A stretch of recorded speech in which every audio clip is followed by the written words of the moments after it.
My career sucks. Sex just isn't the same. What's my purpose? Where did this fat come from? My relationship is killing me. I'll never be happy. My debt is piling up. I'll never find love. Why can't I be like other gay guys? Hey guys, it's time to get a grip, stop whining, make a bold move, and do something amazing with your 40-plus gay life. Let's get to the show with your Tell It Like It Is host, Rick Clemons, who does his best to never act like a dick or a diva unless you act like one first. Hey guys of the 40-plus gay men, gay talk crowd. So glad you're here with us once again on a Friday, whenever you might be listening to it, Friday, Saturday, Sunday, whenever you get to it. But we are in for a really interesting treat today, because one of the things I know that for many gay and bisexual men is sometimes we hide the shame of being these beautiful sex positive creatures that we are, or we get put into those caves where people are like, no, let's not talk about this. The society doesn't want to hear about all this stuff. And then you start to bring in like trans men and gender nonconforming individuals, and everything gets really messy, but everyone wants to be who they are in their being, the gender identity, their sexuality, and how they love to be who they are. Well, I have a treat for you today, because I've ran across this person through some PR people who is doing some groundbreaking stuff out in the world to really make being sex positive for gay and bisexual, non-binary, and trans masculine men. She is coming to us live from just outside of London, and she has, well, if some of you may have heard about her stuff, Killing Kittens. She has a group called KK Group, and she's launching something brand new. It's an app called Wax App, and also KK Home. But I'm not going to give away a whole lot, because I'm going to invite the lovely Emma Sayle to join me and say, here's what's going on in my world. Here's why I did all this. And Emma, thank you so much for joining me today and being part of my world and talking to my 40-plus gay men, gay talk crowd. Thanks for having me on. Great to be So here. you've got quite an entrepreneurial experience. I mean, come on, you're one of the leading female entrepreneurs in the UK. You've launched the KK Group. You've got the Killing Kittens brand, which is like worldwide and phenomenal. What started all this for you? What was like the impetus? Do you know what? It's going to be 20 years next year. And I mean, to be honest, it's funny, because actually what started it was very much about the women. And I was sort of an angry 24-year-old and I grew up an army brat and grew up all over the world in the Middle East. And, you know, when you're a kid, it's sort of, well, don't do that. Boys can do it. Boys do it. You know, as a girl, know your place, keep quiet, you know, be Miss Goody Girl. And don't be bossy, all that kind of stuff. And I was always like, well, I'm going to climb trees, play the trombone at school, do loads and loads of sport. So what the boys were doing, I was doing. And obviously the dating kicks in, hormones kick in, and it just really annoyed me. It was sort of, well, why can boys sort of sleep around, do what they want, shag as many women as they want? And, you know, God forbid we just snog a stranger on a night out. And also what came with that was that there was so much shame and guilt, and are we going to be judged as girls? And it just really annoyed me. So the way Killing Kittens started was, I wanted to create a safe space for women. I get sort of very much, there was a kind of bi-curious, kind of bisexual, so big side to it as well. So straight women, bi-curious, so just women to kind of feel safe and explore their sexuality in a safe, non-judgmental world. And what started with events and a small online community just sort of has developed into, well, as you know, introduced at the beginning, the KK Group. And you've got Killing Kittens in that mix, which is very specifically aimed giving women the power. And then you've got with the Wax, We Are X app that we launched last year, which is sort of an entire online ecosystem for your adult life. So it's the home of the Killing Kittens community, but it's the home of loads of other sex positive brands that do events, or sex educators. And it's got all the ticketing event side on it. It's got the whole massive dating app built into it. And then workshops, the education side, and the chat group. So so that's what we built on that. And then always said from day one that it would be great to do a gay version, the male version of Killing Kittens. And it just sort of, we felt right in seeing the change as well within the Killing Kittens events, which have always been quite, you know, the women in charge, but also sort of very bisexual. You know, there's a lot of women on women action. And we've been seeing more male on male sort of soft sort of action, because if the women feel comfortable, and then their partners are coming out bisexual and, saying, well, I would quite like to be with a guy. And so it's sort of, we got asked, well, we consider creating a space for the men on a similar in a similar mindset to Killing Kittens, and that's where KK Homme has come from. So it's very like Killing Kittens, but it's for aimed at gay and bisexual men, their safe space, and high end and secure. So all the sort of the principles within Killing Kittens, that high end security and privacy and safety, is very much sort of underlying, travels across into KK Homme. And yeah, it's where it is. Awesome. It's such a beautiful way of inviting people into what, I don't know, I guess I would say is like a new sort of sexual revolution that's going on here. I think our trans and non-binary humans in society have really helped launch this, even though there's a ton of pushback happening right now in those spaces. But it's truly defying some odds, if we look back at the, gay movement and everything else. And then, for women, I think it's always been bullshit. The women kind of had to hide their bisexual interests. It was all for men, like, oh man, two women getting off together. Ooh, cool. Right. But they never want to admit everything was built by the patriarchy, wasn't it? Yeah, really? exactly. And I love that you're pushing against that patriarch.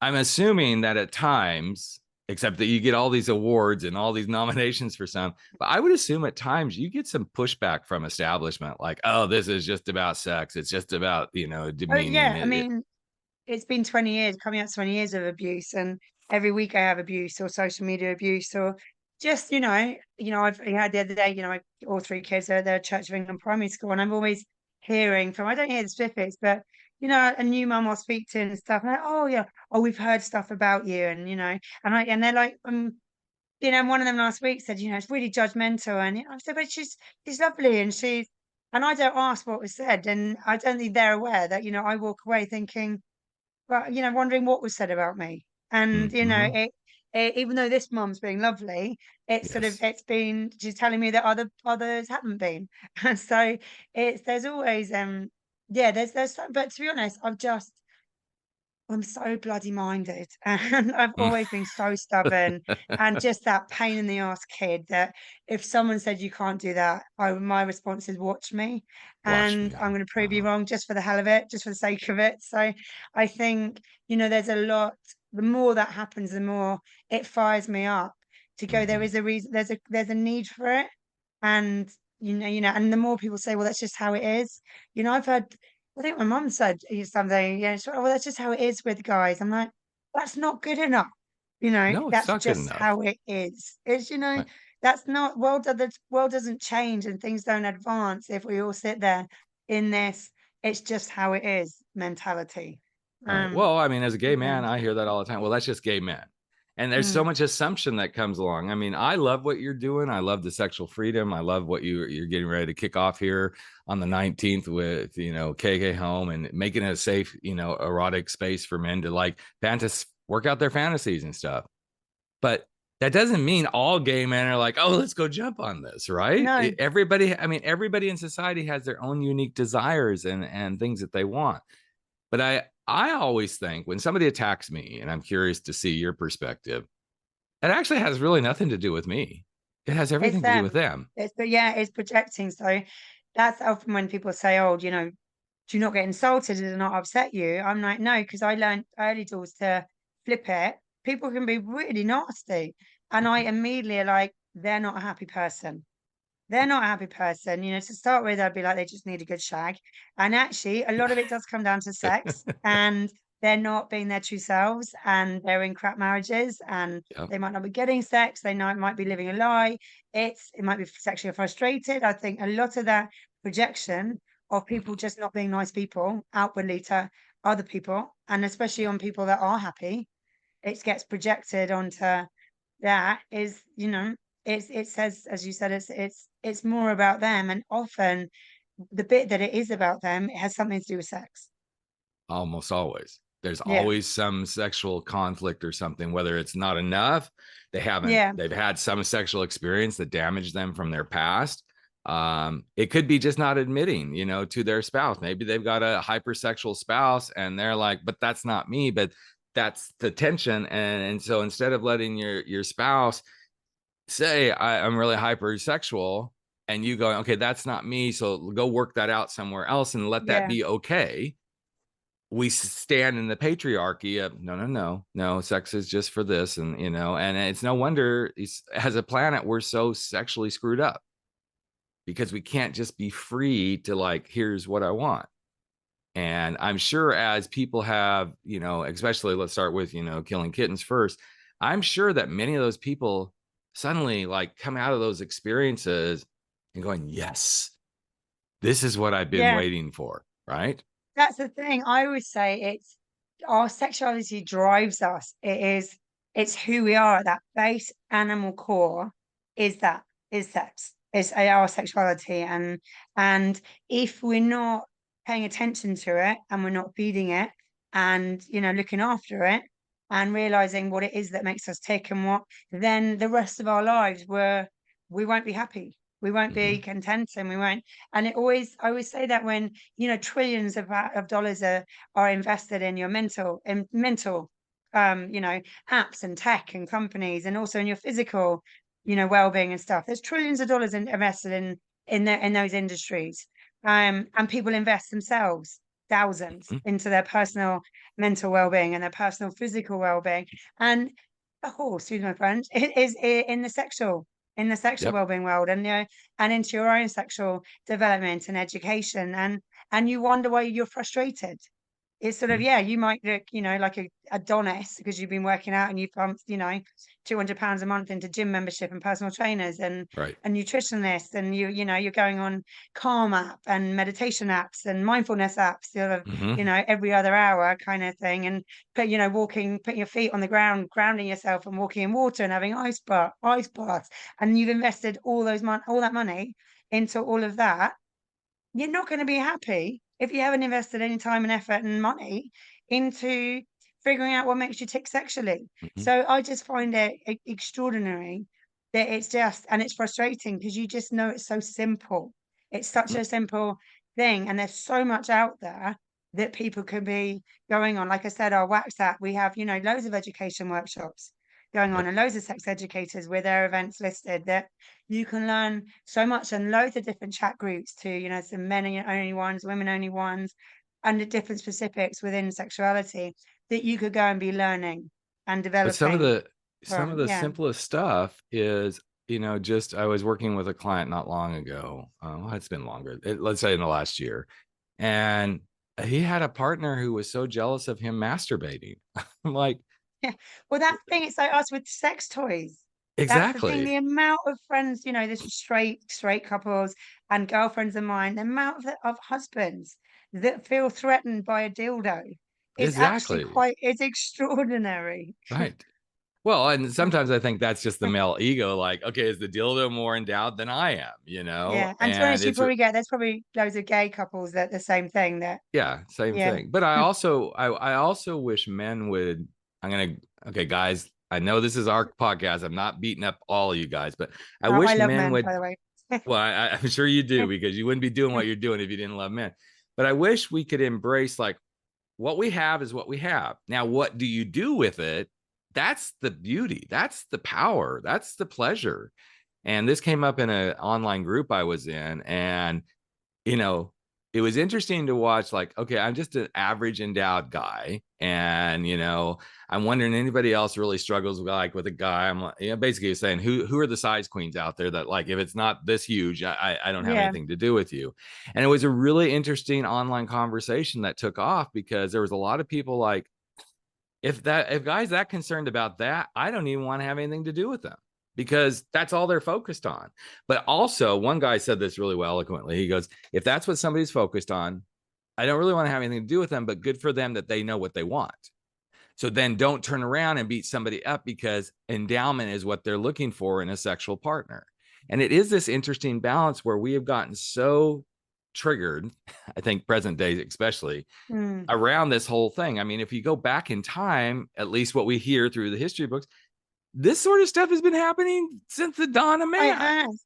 It has, and I think, you know, that what we're seeing, and, you know, when we're pushing ours, there's huge bisexual boom. It's a huge, you know, and I was looking at US figures and stuff, and like more and more people are ticking the bisexual box. Yep. And there's a big survey in Scotland, big national consensus, and more people tick bisexual than they did lesbian and gay. And I think, again, when you look back through history, you know, you look at the old, you know, when you look at the old English, you know, the royal families and the way and the pictures from like the 13th, 14th, 15th century, 16th century, what the men were wearing, it's so feminine. It's so, exactly, you know, and the wigs and the dress up and the makeup and stuff. It's, you know, and there was so much sort of man on man action that went on. And it's, yeah, it's crazy. It's a very natural, you know, it's something else, you know, 50%, and you it's know, something that we should just accept. Yeah, you know? LGBT, 50% is the B, which blew me away when I heard that. Wow. So yeah, it's crazy. But it's not surprising if you really like, if we can take all the patriarchy, all the bullshit away, and you know, you look at the Kinsey scale, most people are going to fall somewhere kind of to the right or left of straight up straight, right? They're going to fall one direction or the other. And that doesn't mean they're confused. That doesn't mean they don't know what they desire. Actually, it probably tells you more about what they desire than what they're willing to talk about. And when we give that sexual freedom to people, like you're doing through your events and stuff, then people can at least work it out. You know, it's like if it doesn't get worked out, that's when we have more danger. That's when some really weird shit can go down. So I'm curious, since you're getting ready to launch KK Homme, so this is like for gay, bisexual, you know, trans men and everything. Are there any unique challenges you're facing, you think, as you like step into this versus, you know, killing kittens? Do you know what? It's not, I think it's navigating what we had a big conversation about it yesterday. What we're also, and actually it's something we will integrate into our events down the line, is actually when you've got a lot of the bisexual men coming, are actually in relationships with women. And what a request has been, actually they'd quite like to bring their other half. So it's sort of, and actually have that opportunity if you're bisexual, there's men and women there. So actually it's something that we will definitely be looking at to bring, whether that's a whole different event or whether we have events where actually we have some men only areas and we have some women only areas. So actually it's sort of that food for thought. And then also what the other thing is actually the gay scene is actually not, there is quite a juxtaposition a lot of the time between a lot of people in the gay world are quite anti-bi. They're kind of they're the first to go, well, you're not bi, you just haven't come out. You're gay, you're just pretending to be bisexual. So there is that kind of these bits where, you know, we kind of discovered that actually I think we will be tweaking stuff. We've got the launch party, but I think going forward, because we do so many events that and actually have some massive venues and things, that it would be very easy to add different bits to it, but really cater for the bisexual side of it, because Killing Kittens very much caters for that, because a lot of the couples are bisexual, but you're dealing with men and women in the same place, so it's fine. But when we're doing a men only event, there is that stigma, though. I'm glad you brought that up, because as a member of the gay community, I see that all the time. And as soon as I actually kind of put my flag out there saying I will also coach bisexual man, I got a little bit of a pushback. I'm like, not all bisexual guys are hiding in the closet waiting to become gay. There's a portion that like they kind of do the journey, and then this is where they land. But I find it disheartening that we as a community, and I'm talking to all of our LGBTQ community here, especially the gays and the lesbians, as hard as we have fought to be who we want to be, why can't we let the B in our Yeah. LGBTQ be who they want to be. Exactly. It, And they're it, it not blows my mind. cheating. Yeah, it's not cheating inside. Like I'm, I've always said I'm bi, and it's sort of I'm in a straight marriage now with 3 kids. But I always say if we split up, then I'm fairly sure I probably will end up with women. Who knows? But um, but that's it. But there's that tricky bit. I always say you can't be what you can't see, and it's sort of Mhm. lesbians are you can see a Mhm. lesbian relationship. You can see a gay relationship walking down the street and in advertising, imagery, and it's that I think that there's judgment as well. Like a lot of the lesbian world, think a bisexual woman where you're more of a lipstick lesbian and kind of you just like Right. to snog a few girls and it's that the kind of both sides sort of feel like that middle ground's Mm. cheating and not being honest with themselves. And actually, I think they way more understanding needs to be because I think it's a lot harder a lot of time when you're in the middle ground because you don't Absolutely. understand whether you think, oh, I'm attracted to her. Does that make me a lesbian? But actually, it's sort of you can have that. I'm very emotionally attracted to women and girls, Hmm. always have been. That's my big. But I'm very physically attracted to men, and it's understanding. It's really hard for that when that's going on in your head to go, am I straight? Am I lesbian? But kind of thinking that you've got to pick a side. So, Yeah. and I know a lot of people and men, a massive struggle for men on that Yes. front because it's like, shit, am I gay? Right. And does that mean that when actually it's like, no, you can so I think trying to understand it within your head when you are bi is really hard. And a lot of people out there are really confused and still wouldn't be able to go, oh, I'm bi. Are still thinking, oh, I'm meant to be coming out. So I think both sides need to be a lot more understanding Oh yeah. and help out a bit more to Yeah. the middle, Understanding. the lot in the middle. Yeah. Understanding and empathetic. When I'm talking about this in my groups and stuff, I'm like, okay, just consider yourself, the gay man that you are. You have certain desires. You have certain things that you like. You may not be attracted to men of color. You may not Mm, be a guy who wants to have, anal sex. You want to just be a side. You like jerking off and all these other things. Those are the things you prefer. yeah. It's that simple. So somebody who's in the middle, if you want to say that, somebody who's bisexual, there's times they may prefer the company of a man versus the Yeah. company of a woman. That's just what they prefer. That's It's that's not just like it. Yeah. it's that simple. And we overcomplicate things in this world of sexuality and sex and all this stuff and being sex positive. And of course, to your point, it starts with the whole patriarchy. This is Mm, what you're supposed to be. This is how you're supposed to show up. I'm curious for you because I had to go through this mm. as a parent. I Yeah. can only imagine that there's those naysayers like, oh, you're going to screw your kids up. Oh, you're going to do all this sort of stuff. Do you ever encounter that? Yeah, but you know what's funny is that because it's been going so long, and I had a lot I remember the early days, and media would go, "Well, what are you going to do if and when you ever had kids? There would always be like when you have kids," and I'd always go, Yes. "If I have kids, if and when I have kids, I would like to think that society has grown and changed so that Hmm. actually my kids go, that's really cool." And they get it, and it's because it was a different world 20 years ago. So Absolutely. my kids are 9, 7, and they 9, 7, 5, and they already it's sort of this world has changed. I don't, Hmm. the judgment I get isn't the same as it was. It and the way we do it, me and rather than with, and I would say it's educating them in an age appropriate way. What we will Yep. never do is lie to them. So, what I mean, babies don't fall out the sky. There isn't a stalk on the Right. doorstep. It doesn't come out my belly button. They all know that it came out. They all came out of my vagina. They know the word vagina. They have done since the age of about 3. There's Yep. no stupid names attached to it.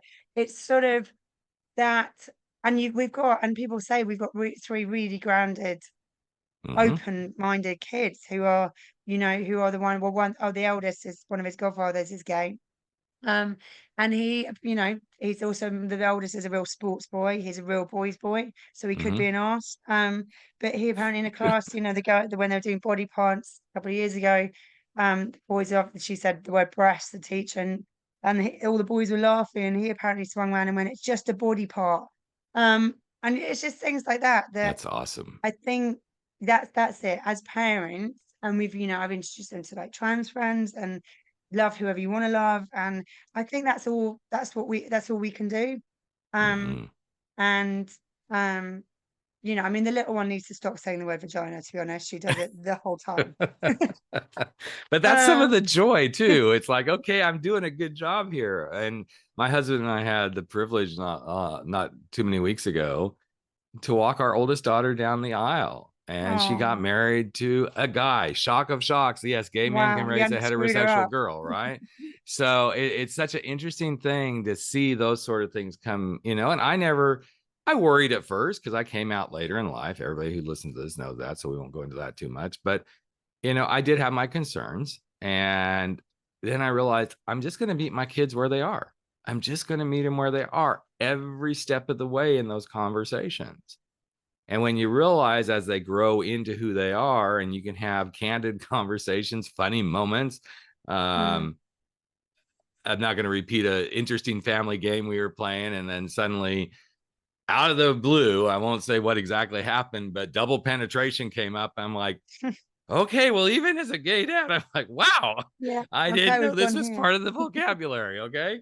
I knew it was part of my world. I've seen that, Yeah. but it's like, okay, well, I just learned something, you know, and it's interesting when you realize in those moments, Emma, you did a pretty damn good job, Yeah. you know? And the fact they can I've that's the thing. It's sort of it's about parenting. And Mm-hmm. you know what I mean? It's like I've seen more straight, you know, couples screw up. You know, screw you know, you're doing a bad Yep. job and actually not having the conversations, burying everything, pretending it doesn't exist. You see more screwed up kids than the ones who, you know Yeah. exactly what's what, who are street savvy, they know about consent, they know boundaries, and they're able to come to us as parents. That's all we can ask. I want 3 kids who feel they can come and talk to me about anything. Yes, Um, and absolutely. that's all we can do really, isn't it? It's awesome. Okay, well, the whole point, besides all of this that we've already talked about, was to really come and talk about the launch of KK Home. It's happening in just a couple of weeks. In your own words, tell me what this is, even though we've touched on it throughout. Like, I want to hear Emma's, like, if you were, you know, writing the script for what somebody can expect, what is the launch of KK Home all about? So yeah, the party, how it's always being is it's a safe space to come along, meet like-minded people, really good people, have their conversations, and you know, there are playrooms if you do want to get fully involved, or there's no pressure. There's sex with it as a byproduct, and but we've got amazing DJs, we've got performers. There's always like drinks and like oyster reception, and it's do you know they're good. It'll be a really good fun party. Even if Mm, you stay around the bar area and have really good chats and dance till 2 in the morning and keep all your clothes on, you'll go away sort of energized. And you know it's the same with like with Kid and Kittens. I always say whenever I go with friends I meet just really good people and come mm, away just feeling like I can go out and rule the world. And it's the mhm. energy that you get. Yeah, it's So you feel alive. You know, it's like yeah, the exactly. So way that's as I was reading through it, I'm like, I love like it's this just high end exploratory, be yourself, you know, be with like minded people. And after I ended up reading all the descriptions, I'm like, well, this is kind of like a one night retreat, you know? You get to go yeah, be with like minded people, do your thing. You could be going off to a whole weekend spiritual retreat and you come away just really high and happy and deeper insights about self, going, yeah. I'm not alone, you And know, you'll and make friends for you'll sure. make You'll meet friends. people And that if you you will then if want you to, get to shag a yeah, few people, great. You know, it's just yeah, part of it. bonus. But what I love the most and appreciate about what you not all of that is great. What I also love is you consistently through your marketing and everything talk about the safe space and the security. You don't get to find out specific, you kind of know where it is, but you like, you know, it's kept very like tight, like where this is going to occur. And that's a huge thing. As a podcaster, as a speaker, as a coach, one of the things I try to do is create the safe space for dialogue like this to happen. And I love that you're doing the same thing with Hello Kittens and KK Home. And I just want to say, you know, I applaud you. I'm so glad that this came across my radar because I think this is something that's really needed in the world, but especially in the world for gay men, bisexual men, trans, non-binary men. And I love that all of those are included in this because I think it's time to bridge those gaps in those Mm, communities and I hopefully think start so, to yeah. heal the, bisexual, non-binary, like sort of looked down upon from gay men. And again, guys, I'm not pointing this out to any of you, but I've had to do my own understanding of this as I grew as a gay man. Like, whoa, how do I do this? How do I feel about this? Do I get it? I actually do, but there were a few bumps along the road where I'm like, oof, okay. Just to learn how to talk to someone who identifies as they, them is an interesting space to, put ourselves through. So, yeah. All right. So the event is everyone's doing our best. Yeah. Yes, absolutely. So the event is October 19th, correct? Yeah. In London. Yep. And if people want tickets, and we do have a global audience here, or if somebody's in the States, it's like, you still got a couple of weeks, you can book a flight, you can get tickets. Where's the best place for them to get tickets and more information? The site is KK Homme, HOMME. So yeah, that has all the information on there. Or they can reach out to you. We've got a load of giveaway tickets as well. So if anyone's listening and we're going to just, here's what I want you to do. If you want a set of tickets, I want you to email me, rick@rickclemons.com, and then I'll get that request over to Emma. But I'm not going to drain Emma's bank account on this one. There's one person who can get a pair of tickets, or is a pair of tickets cool, Emma? I think we could probably do two, cool. Right? Yeah. And if you really want to go, I would love to see somebody step up to the plate and say, I want to go, especially if you're in the UK, it's easy, but I would love to see somebody like from California or somewhere listening going, I'm going, let's go make this happen. So before we wrap up, Emma, and I want to say thank you again for being here. What are you most proud of about this entire enterprise that you've created? To be honest, it's because it's so, it's all day, every day, and you can become a bit not nonchalant, but about, where you just forget what it is, how out there it is. And so the thing that makes me proud is we get daily messages from people saying we've changed their lives. And, I did an event, I spoke at an event, Ideas Fest, loads of entrepreneurs, at the end of last week, and had loads of women come up to me after who said they've been to a party and it changed their life, changed their relationship, gave them the confidence to get out of relationships. So I think that's it. That's what, work where I'm, the most proud of, that it's literally changed people's lives. And that, I always say, if you can change one person's life for the better, then great. And, we've changed hundreds of thousands of women's lives out there at the moment. So, and loads of men. That's phenomenal. Yeah. This is why I love the beautiful things that can be brought into the world, like what you're doing, podcasts like this, people who are doing, body work, sex work, like really getting people into their sexuality in a really deep way and taking that shame away. And I'm so glad that you're on the planet doing it in the way that you do, combine it with some fun and some social and some safety. So again, Emma, thank you. Again, guys, it's KK Homme. We got all the web links on the podcast page if you go to the podcast page. And one last time, if you really want a ticket, you need to email rick@rickclemons, CLEMONS.com, or hit me up on Instagram on the page or anywhere you see the videos. Put that message forward. But it's only going to go to the first guy that hits me up and says, I want tickets, and I will get you connected to Emma and team and get you a ticket for the grand launch of KK Homme. So thank you again, Emma, for being part of our world. And thank you guys for listening, and go out, be sex positive, be yourself, and think about what are those beautiful fantasies of yourself that you wish you could just bring to life. Take care, everyone, and have a good week. That's a wrap for 40 Plus. Gay men, gay talk, where size doesn't matter. We drop our bullshit, get over our screwed up fears, make bold moves, and live life without apologies. Don't forget to join us on Facebook at 40 Plus, Gay Men, Gay Talk, where the conversations continue.